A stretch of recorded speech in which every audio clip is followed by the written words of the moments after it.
Alright, so today I'm going to start on a new project. If this is successful, I'll post it. If not, you guys who have never seen this and this intro will become pointless. So I have a pair of Sperry topsiders. These are really nice shoes, and they're super comfortable. They're not a particularly pricey shoe, and I've had these for, I don't even know, 10 years maybe. But as you can see here, the bottoms are really dry rotted. Focus. And so the bottoms are really dry rotted, and so they're Vibram soles. So here's my plan, my crazy idea that I'm going to do. I'm going to take these Vibram soles that I bought on Amazon, and I'm going to put them onto my old shoes. So get the right thing right and make sure the light's okay. So this is one that's really bad, right? This is really rotten. So put that sole on there. Obviously these are too big, they'll need to be cut, and I don't actually have a let's see if I can zoom back out here. I don't actually have the right tool to do this, which is a stitcher that'll go up inside the shoe and allow me to stitch these together. So I'm going to have to do this largely by hand, and stitching inside of the toe here is going to be a real pain. This stitching's kind of worn anyhow and could use to be redone, so I'm going to actually open this the whole toe area up so I can stitch through it. I'm going to take off this old sole and put the new sole on it. So the first thing I need to do is take these existing shoes, trace onto the soles where they need to be. I'm going to cut the excess off with the bandsaw, and then we're going to route a groove. I'm not going to stitch the whole thing in, I don't think, unless it's easier than I think it'll be. I think I'm just going to do like the toe area. So I'm going to stitch here and I'm going to stitch the heel. And I'm going to glue the rest of it with E6000, and probably it'll be fine. So the first thing is to trace these out and cut them out on the bandsaw.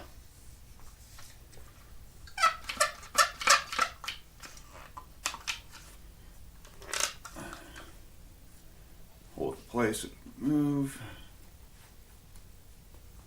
Alright.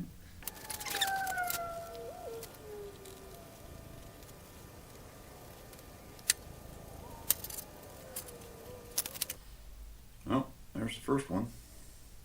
So I'm going to cut this one out, and then I'm going to use it as a template for the second one, because the toe on this left-hand shoe is just so completely destroyed. I can't get a good match out of it. So I'll cut the first one out and then mirror image it to the other one.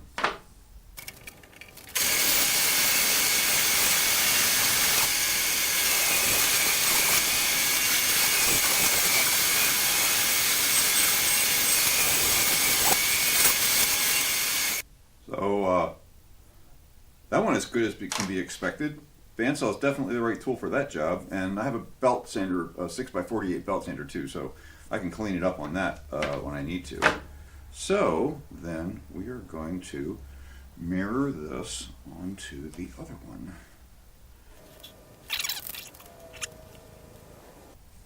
And part of the reason I'm doing this is because, well, why not?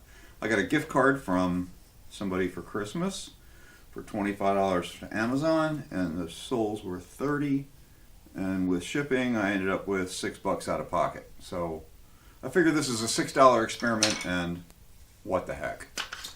The other thing is, the shoes are about $90 or $100, and to pay somebody else to put soles on them, which I could do, is $85. So that's the price of a new shoe. So I figured it's a $6 experiment.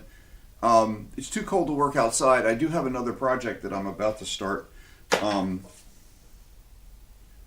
We'll work inside today. See how far we get.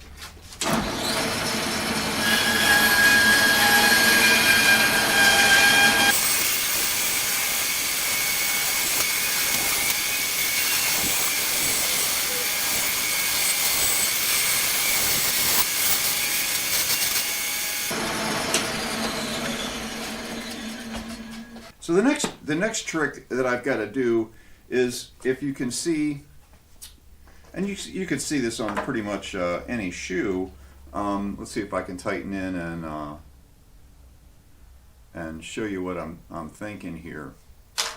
Right here, where the stitching is, it's actually inset into the rubber. Now this rubber's pretty worn, but in here where there isn't any wear, you can see, I think, if I can get the lighting right, that there's a groove in here where the stitching is, and that doesn't exist on these soles. So I need to cut a groove in here so that the stitching doesn't get worn away when you walk on it. I could just stitch it down inside the grooves here, but I need to really, it needs the whole toe needs that groove in it. So the question is, how am I going to do that? That sounds to me like a job for a router, but I have a Dremel tool, and I think I have an edge guide for the Dremel. If not, I mean, I could just do it I could just draw it and do it by hand.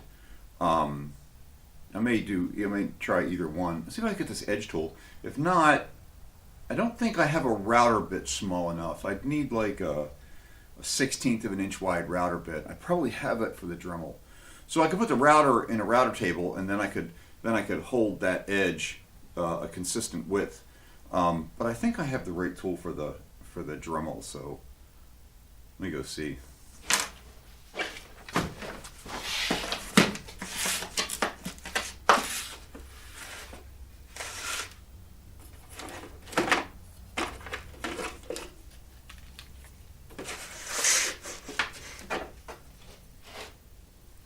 Alright, so I don't really have an edge guide. I do, however, have a depth guide.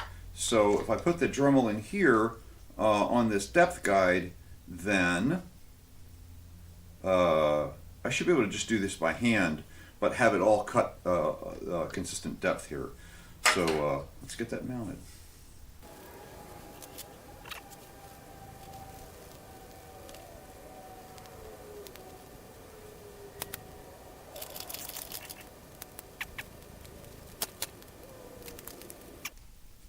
Alright, so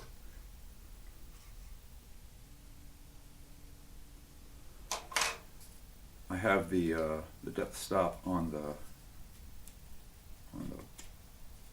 that, and good. I can pick a decent depth for that. This is a pretty small cutter. It'd be nice if it was a little bit narrower, but it'll be fine. And I can make this probably, it should be a little bit deeper than the depth of the actual low part of the sole. Let's try that.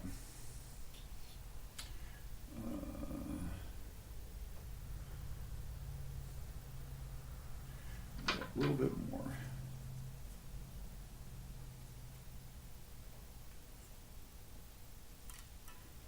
At this point, that's an almost aesthetic choice once it's down. Yeah, okay, so there's a high part to the sole and a low part to the sole, and this is about the same depth below the low part as the high part is above the low part. So I'm cutting into that. Let's try this with the parts that I just cut off.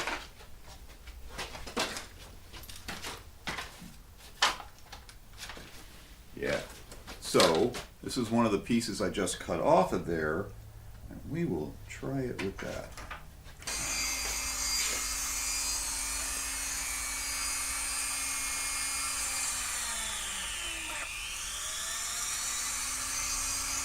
Now, need more power.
So this is a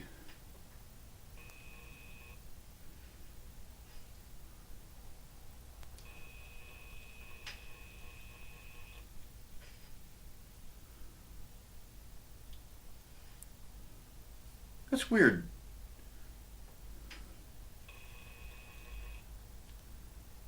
The direction this is cutting is like the wrong way for this. Like the spiral is not going the direction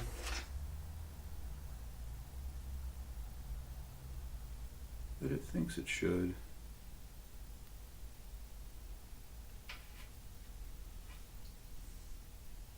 Probably meant to be a side cutter. Down spiral side cutter. But it ain't cutting on the end very well at all, and I need an end cutter. So I might not have the right bit here.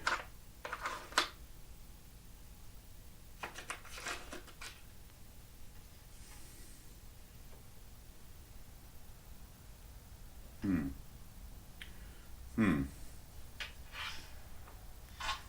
have to go find it. Something else.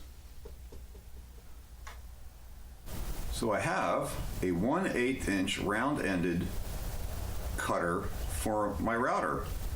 That's exactly the right thing. In fact, that even basically matches the grooves width here on old shoes. So, okay, time to get out a router table.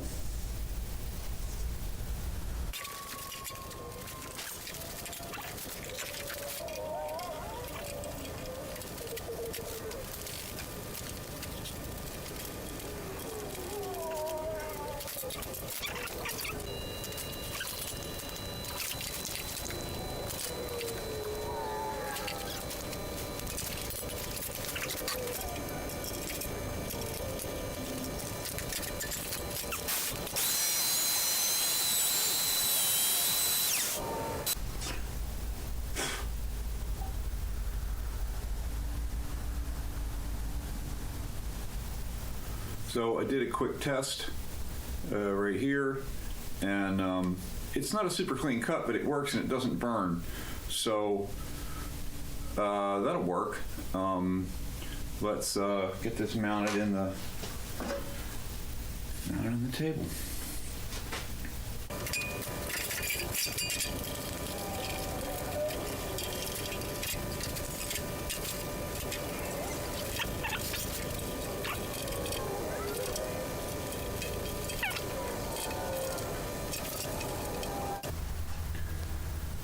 So you saw me fiddling with the guides here. They aren't going to work because they'd work if it was all outside curves, but they won't work on the inside curves because I need to get in closer. So out here that would be fine, but as soon as I get in too far it won't work. So all I'm going to do is, because I'm not creating really any dust here, and the rubber seems like it basically it just kind of, yeah, I mean it cuts, but it doesn't really fly away, so it's not really an eye hazard or anything. So I'm actually going to look down on this by eye and cut. Maybe I'll just cut a groove all the way around. I'm at least going to go from the third ridge here around to the back over to that third ridge, because that'll be, yeah, well, really I wasn't going to go that far. It's really on the second ridge, so really only here to here. And I'm gonna look down and use the side of the locking nut as a depth gauge. I'm gonna try it on one of the other pieces first. Let me get one of the other cutoffs.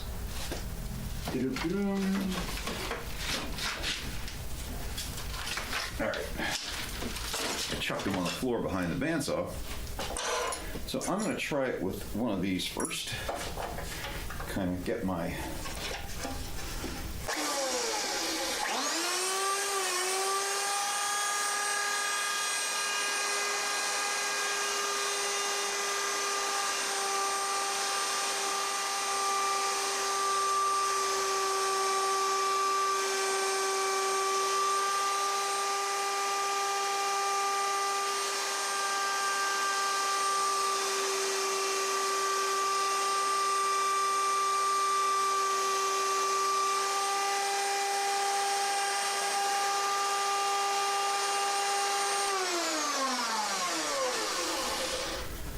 So it wants to wander around a little bit, but effectively this groove is all at the same distance from this outside face. So that's pretty consistent. It's moderately straight. It's not brilliant. I think I don't care at this point. Looks like the right depth to me. It's maybe slightly deep. Remember, I was keying off of this face, not this one. So where you can see, you know, it gets kind of close to this edge. I was trying to keep a consistent depth over here, and that looks pretty good. No, here goes nothing.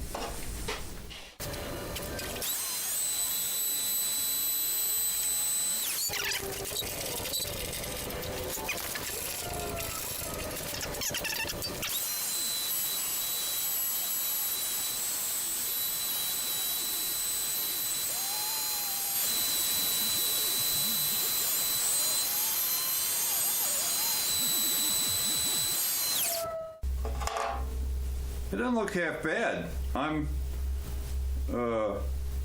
pretty happy with that. All right. Let's do the second one.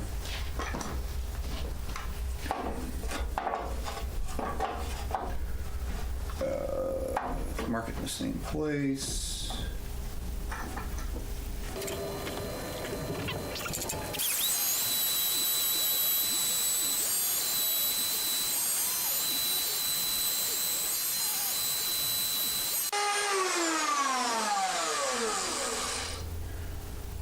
So I definitely shouldn't do this for a living.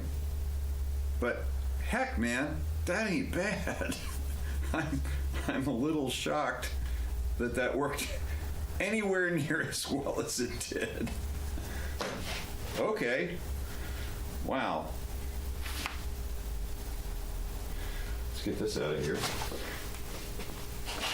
I got Vibram dust all over my table, so. For any of you old drafting guys, if you ever had a cleaning pad for your drafting table for, you know, taking off light pencil marks and kind of cleaning up, it was a pad, kind of like cheesecloth, that had powdered rubber in it, just like that, and then you rub it on the surface, and the little bits of rubber would come out through the cloth and clean the surface of your pencil drawing back in the day.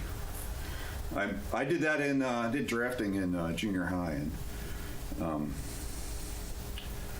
I really liked it. It was really fun. Okay, so the next step is going to be taking the shoes apart. So I need to cut these soles out of here, and they're still sewn on. So I need to cut the threads, and then I need to cut the toe apart. And so I can open it up. I don't think. Am I going to take that all the way off? Yeah, in fact I am. So then the question is, am I just going to sew this thing all the way around? Which means putting the router table back up here. You know, I probably ought to. It would only take me another minute or two. Now that I figured the technique out. All right. And now I'm glad I didn't take the router off the router table.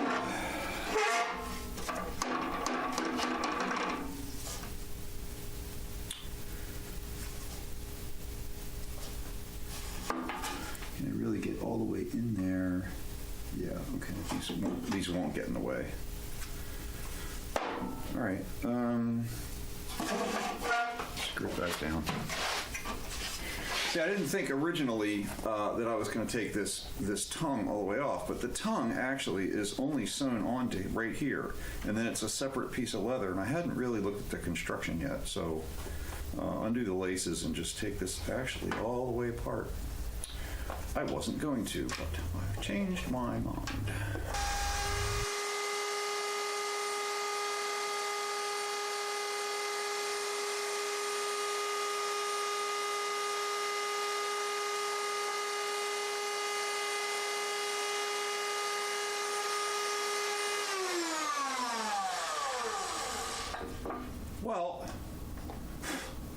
can't complain too much because I had originally done the front and the back, and then the cut I just made, I actually met the front and the back on all 4 of those cuts.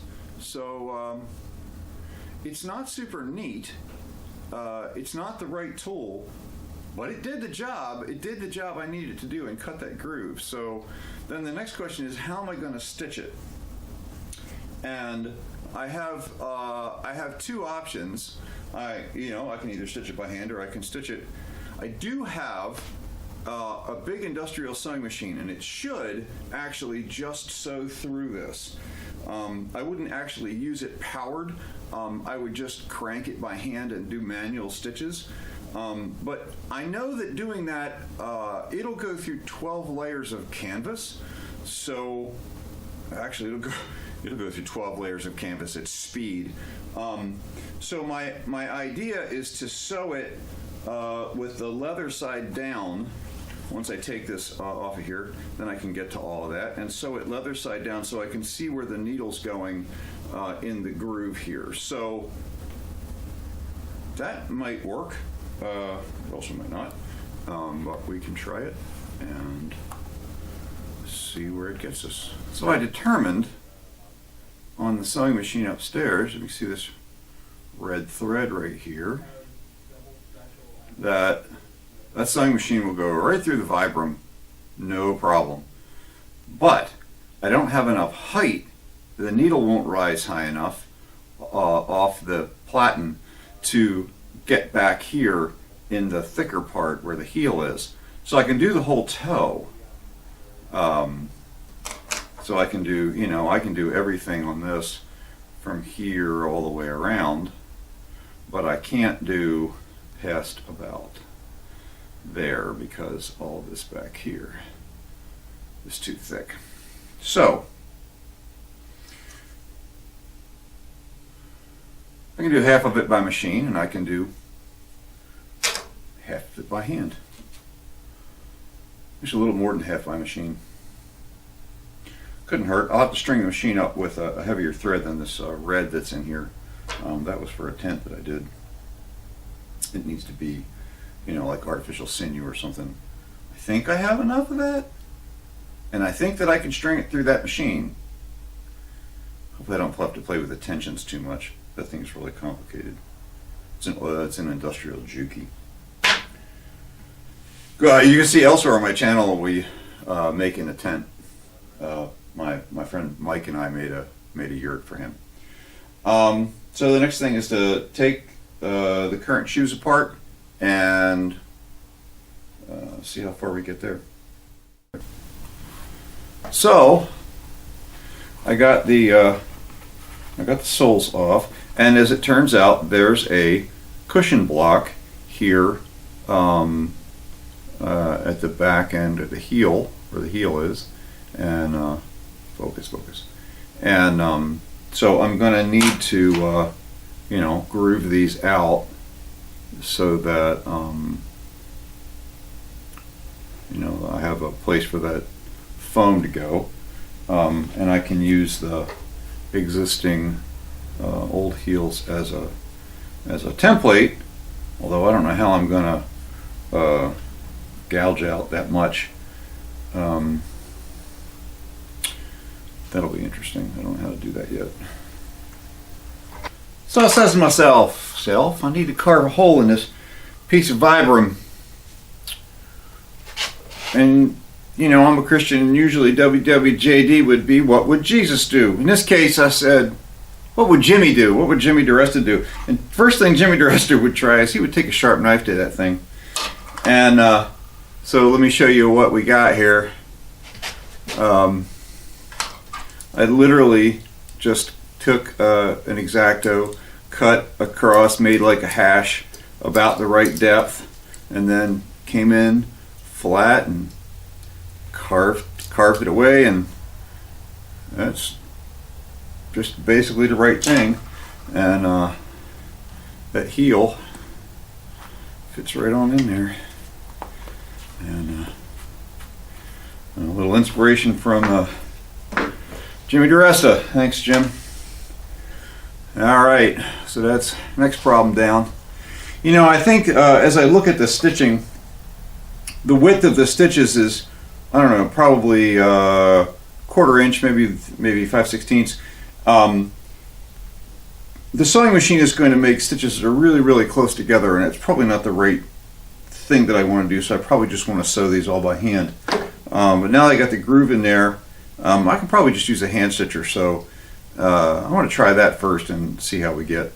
So at this point, it's all hand stitching. Some needles and thread, and I'll use an awl to poke holes around it, and then just saddle stitch it with 2 needles. So I'm not going to stay out in the garage and do that. I'm going to sit here and with the cat in front of the fireplace. Stitch away.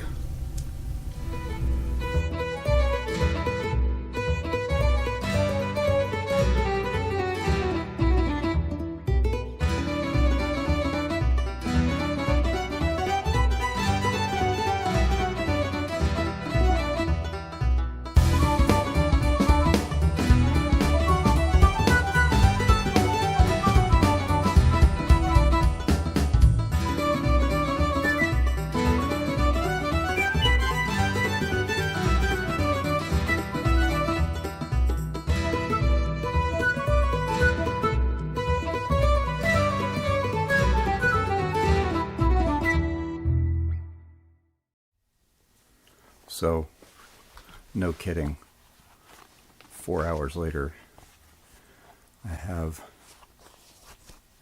the both of the shoes sewn together, and on these, and you can see I got the inner soles glued back in. Took me about 2 hours to do the first one, and about an hour and a half to do the second one, so I got a little bit faster. And then I've gone ahead on the right hand shoe, and I've glued the tongue back in. So got some natural sinew, and it looks pretty darn good. And it's, I put it on my foot, you know, feels like a shoe, feels comfortable. The bottom's pretty good. This is actually going to work. So yeah, how long did it take me? The total is going to be about 6 hours. So was it worth it? No, not really, especially without the right tools. But you can do it by hand, and I actually have managed to salvage a pair of $90 shoes with about 6 hours labor. But they ought to last me a heck of a lot longer. I think these soles are actually better than the soles the shoe came with. And I didn't get, let's see if you can see the difference here. On the first one, see how close we came out here to the edge. This is after I sanded this off to, the sole off to match the leather. Didn't get it real even. The second one, I paid a little more attention, and it's nice and even all the way around. So that just belt sander. I have a 6x48 belt sander out in the garage, and don't sand it horizontal because it'll make a weird angle on the shoe. Do it vertically like this, up against the sanding belt, and make sure you keep the leather away from it. Hold the leather tight away from it, so that you don't get scuff marks on your leather. So the only thing I didn't do was I didn't glue these down. I just sewed them. We'll see how well that works, and eventually hope I don't ever have to redo this, because it would take me just as long to redo it the second time. Probably only a little bit less, but it would take me 5 or 6 hours to do it again. So I don't think I ever want to do that. So anyhow, thanks for following along, and happy shoeing.